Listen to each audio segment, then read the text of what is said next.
Hi నమస్తే. Welcome to simple tasty food. ఈరోజు నేను మీకోసం చాలా టేస్టీగా అండ్ సాఫ్ట్గా ఉండే రాగి పిండితో బోండాలండి. రాగి బోండాలు తీసుకొచ్చేసాను. చాలా రుచిగా ఉంటాయి. దీంట్లో టమాటా చట్నీ సర్వ్ చేసుకొని తింటే చాలా బాగుంటుంది.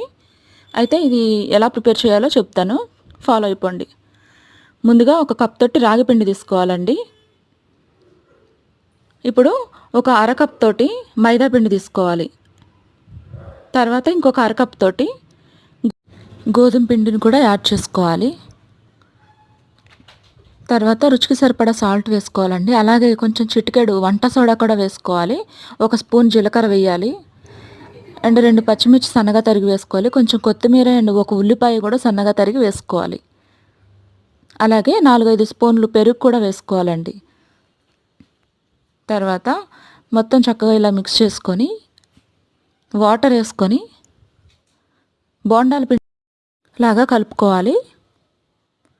ఇలా అన్నమాట. బాగా పలుచగా కాదు, బాగా గట్టిగా కాదు, ఇలా కలుపుకోవాలన్నమాట. ఇప్పుడు వేరే ఒక బాండీలో ఆయిల్ వేసుకొని ఆయిల్ హీట్ ఎక్కిన తర్వాత ఇలా బోండాలాగా వేసుకోవాలి.